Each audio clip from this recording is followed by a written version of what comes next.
नमस्कार, news India Bihar में आपका स्वागत है। मैं हूं सौरभ। अगर अभी तक आपने हमारे चैनल को सब्सक्राइब नहीं किया तो सब्सक्राइब कर दें और बेल आइकन को दबा दें। बता दें कि मोटापा एक वैश्विक समस्या जो 4 दशकों से 10 गुना तेजी से बढ़ रहे मोटापा के मरीज, इन सभी मुद्दों पर दरभंगा के वरीय डॉक्टर एवं डीएमसीएच के पूर्व अधीक्षक डॉक्टर आर प्रसाद ने चर्चा की। उन्होंने मोटापा के कारण और लक्षण के बारे में भी बताया। साथ ही मोटापा से किन किन बीमारियों का खतरा रहता है उन्होंने ये भी बताया। साथ ही प्रेगनेंसी महिलाओं को मोटापा में क्या परेशानी होती है ये भी बताया। साथ ही इन सभी समस्याओं पर बात की और उनका उपाय भी बताया। देखिए। नमस्कार, न्यूज़ इंडिया बिहार में आपका स्वागत है। मैं हूं सौरभ। इस वक्त हम जिनके साथ बैठे हैं उनका परिचय देने की कोई ज़रूरत नहीं। पूरा दरभंगा ही नहीं बल्कि पूरा मिथिलांचल इस नाम से, इनके काम से अच्छी तरह वाकिफ़ है। हम बात कर रहे हैं दरभंगा के वरीय डॉक्टर एवं दरभंगा डीएमसीएच के पूर्व अधीक्षक डॉक्टर आर प्रसाद की, जो हमारे साथ हैं। सर, आपका नाम दरभंगा में जब भी डीएमसीएच का नाम आता है आपका नाम लिया जाता है डीएमसीएच से पहले, और डीएमसीएच की धड़कन कहा जाता है। तो नहीं, डीएमसीएच से आपने कहा इस तरह से जुड़ाव लगाव रहा है, क्योंकि मैं यहीं पढ़ा इस दरभंगा मेडिकल कॉलेज में, और यहीं मेरी नौकरी भी हुई। शुरू के कुछ दिनों में मैं ब्लॉक में रहा, उसके बाद मैं यहीं रहा और यहाँ पठन पाठन का भी कार्य हुआ और चिकित्सा का भी कार्य हुआ। और जब मैं यहाँ मुझे इसके अधीक्षक बनने का सौभाग्य प्राप्त हुआ तो मेरे मन में आया कि मैं इस हॉस्पिटल को क्या दूं, अपने पास से क्या दूं, और उसके लिए जो मुझे करना था डॉक्टरों के हित में, चिकित्सा के हित में, जो मरीज आते हैं उनके लिए जिस तरह से हो, और जो यहाँ का परिवेश था, यहाँ की जो व्यवस्थाएं थी, उसमें जितना भी गुणात्मक सुधार हो सकता था मैंने इस दिशा में कोशिश किया, एक सच्ची कोशिश किया कि ये जो भी कदम उठाया उसमें इरादा इतना ईमानदार था कि अब क्या करें जिससे कि ये सब चीज़ अच्छे रूप से निकल सके। तो मैंने विद्यार्थी के लिए, मैंने डॉक्टरों के लिए, मैंने ये डॉक्टरों के लिए, मरीजों के लिए, उनके भोजन पर, उनके इलाज पर, उनके दवाइयों के लिए, आयुष्मान भारत को लागू कराने के लिए, बाद में जब कोविड आया तो कोविड की व्यवस्था करने के लिए, कोविड के दौरान उपलब्ध कराने के लिए दवाएं उपलब्ध कराना। उस समय पीपीई किट नहीं मिलता था, मास्क नहीं मिलता था, नया बीमारी भी आई थी, न तो वैज्ञानिक उतना जान रहे थे, न चिकित्सक जान रहे थे, न यहाँ की सरकार उस तरह से जान रही थी। तो हम लोग सब सरकार के साथ, प्रशासन के साथ, स्वास्थ्य विभाग के साथ, सब लोग मिलके और यहाँ के लोगों के साथ भी, बहुत सारे एजेंसीज थी जो काम कर रही थी, उसमें मैं नाम लेना चाहूँगा नवीन सिन्हा जी का भी, उन्होंने भी बहुत योगदान दिया। और इस तरह से हम लोगों ने कोविड के मरीजों के लिए एक जो नर्सिंग स्कूल, इस हॉस्टल बना था नर्सेज के लिए और कॉलेज बना था, उसको हम लोग कोविड अस्पताल में तब्दील किया। बहुत मुश्किल होती थी, एक N95 के मास्क के लिए, एक सैनिटाइज़र के लिए, पीपीई किट के लिए बहुत परेशानी होती थी। लेकिन फिर बाद में धीरे धीरे सारी व्यवस्थाएं चुस्त दुरुस्त हो गई, ऑक्सीजन बढ़िया से मिलने लगा। और ये सब विधि में, और मुझे ये नहीं लगता था कि मैं किसी के लिए कर रहा हूँ, मुझे ये लगता था कि मेरा ये काम है, मुझे ये करना है, चाहे इसके लिए रात के 10 बजे, 11 बजे, 12 बजे कुछ भी बच जाए। और मैंने ये नहीं सोचा कि कैसे होगा, करो, तन मन धन से मैंने अपने संपूर्ण जो मेरे पास था उसका 100% देने की मैंने कोशिश की, और इस कोशिश के साथ मैं बहुत हद तक कामयाब हो सका। और मैं सोचता हूँ कि आगे भी जो अधीक्षक आए हैं वो भी इसी तरह से कार्य करेंगे और डीएमसीएच को उसी रूप में बहाल और बरकरार रखेंगे। कोरोना जैसी इतनी खतरनाक महामारी में जिस तरह से इन्होंने मरीज का हंसते खेलते मुस्कुराते इलाज किया, वो काबिलियत तारीफ है। दरभंगा ही नहीं बल्कि मिथिलांचल के लिए जो इनका योगदान है, वो उनके लिए जितनी तारीफ करे, जितनी प्रशंसा करे कम है।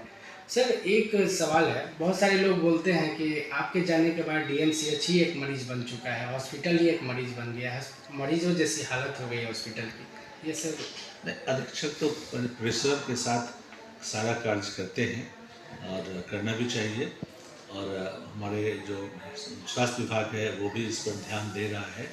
लेकिन कुछ ऐसे हालात उत्पन्न हो जाते हैं जिसमें ये जो वहाँ का जो ये दृश्य है और दृष्टिकोण है वो थोड़ा कभी कभी बिखर जाता है।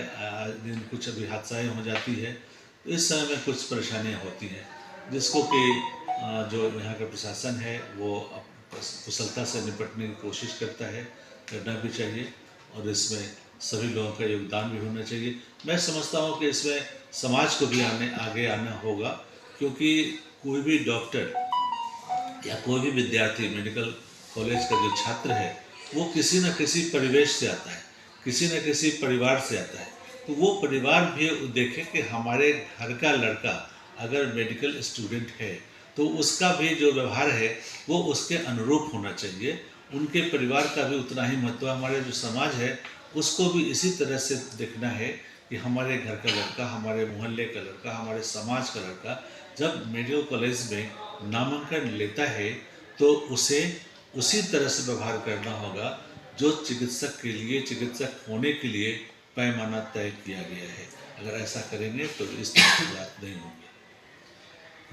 ऐसा मिथिलांचल में डॉक्टरों की बात करें, अगर डॉक्टरों की, तो डॉक्टरों के पास उतना समय नहीं होता है, फिर भी मरीजों से दोस्ती इनकी काफ़ी फेमस है कि मरीजों से दोस्ती करना। सर किस तरह से लगता था मरीजों से दोस्ती करना, उनका इलाज करना? मुझे कभी लगा नहीं, मुझे तो ये लगा कि ये भी एक व्यक्ति है, इंसान है जो अभी पीड़ित हो गया है।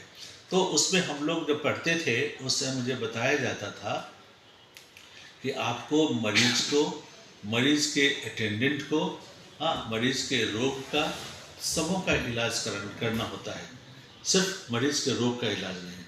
कहते हैं ना कि डॉक्टर के स्पर्श मात्र से ही उसका 50% बीमारी ठीक हो जाता है। तो ये भी जो किसी भी बीमारी का मानसिक और शारीरिक पक्ष दोनों होता है। तो जो डॉक्टर के टच से, डॉक्टर के बातचीत से जो 50% मानसिक होता है वो ठीक हो जाता है।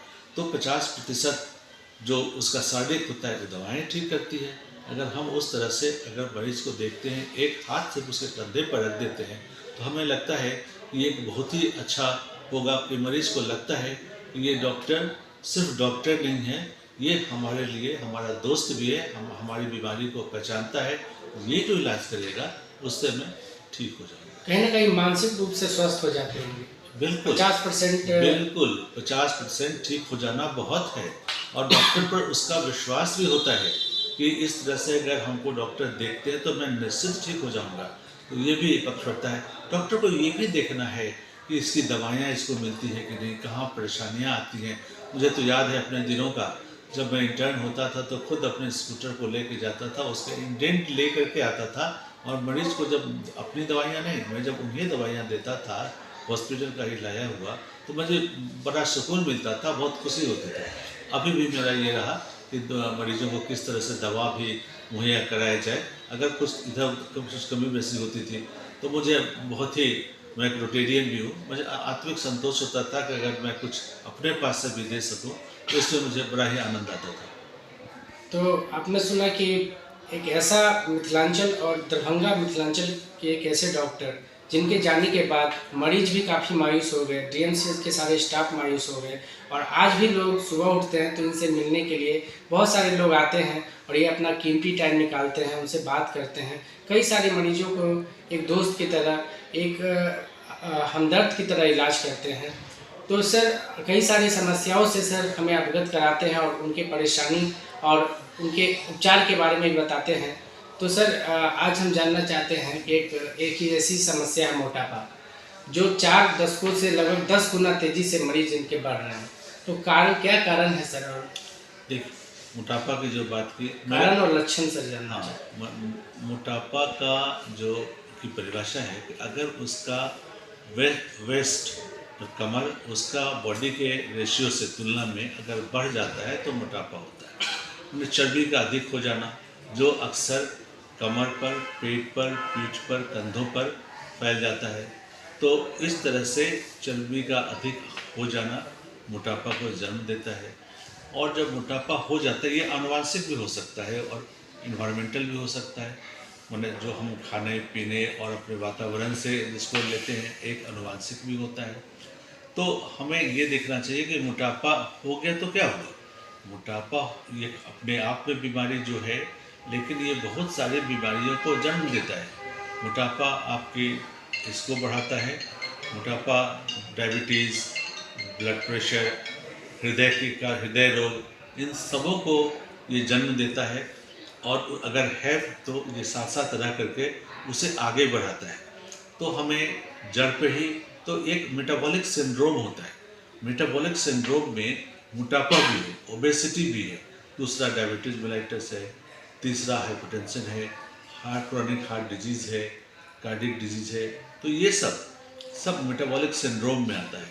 तो ओबेसिटी उससे कहीं ना कहीं जुड़ा होता है। तो ओबेसिटी मोटापा जिसको कहते हैं, तो हमें इसके लक्षण सिर्फ आप मोटापा देख लीजिए, तो अगर उम्र भी देख ली कि किस उम्र से, अक्सर ऐसा देखा जाता है कि जो बचपन में, अब तो मोटापा का कोई उम्र नहीं रह गया कि सिर्फ जो बीच की उम्र के होंगे 35-40 के होंगे उनको मोटापा, अब बच्चों में मोटापा बढ़ रहा है। खान पान माहौल भी डिपेंड करता है। दो चीज़, एक खान पान माहौल और खेलने कूदने की जो प्रवृत्ति होती थी, शारीरिक व्यायाम हुआ करता था वो, तो खाने की जो प्रवृत्ति है वो जंक फूड आजकल बहुत इस्तेमाल में आ रहा है, और चर्बी युक्त, ट्रांस फैट कहते हैं। तो ये सब अभी हम लोग दैनिक खान पान में बहुत सारा शामिल हो गया है। और दूसरी ओर कि जो व्यायाम होता था, जो खेल कूद की घंटी हुआ करती थी पहले, वो अब धीरे धीरे हो गया है। बच्चे अपने कमरे में सिमट के रहते हैं और पढ़ाई करते हैं, लैपटॉप, मोबाइल, इन सबों से पढ़ाई होती है। तो दौड़ने का, खेलने कूदने का नहीं हुआ है। खाने में जो जंक फूड आ गया है, जो चर्बी युक्त पदार्थ है, उसका ज़्यादा सेवन हो रहा है, तो इससे भी मोटापा बढ़ रहा है।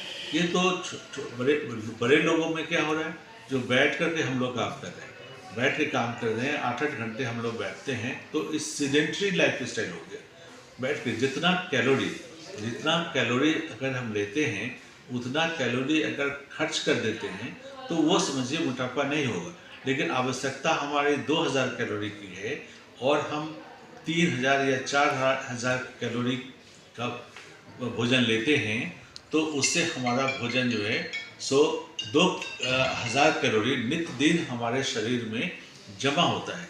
तो इससे मोटापा का जन्म होता है। तो हमें देखना है कि जितना कैलोरी हम लिए उतना कैलोरी खर्च कर देना है। तो हमें शारीरिक व्यायाम करना है।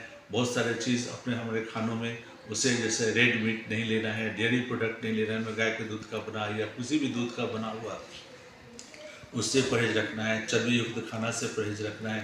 अंडा का जो पीला होता है उससे परहेज करना है।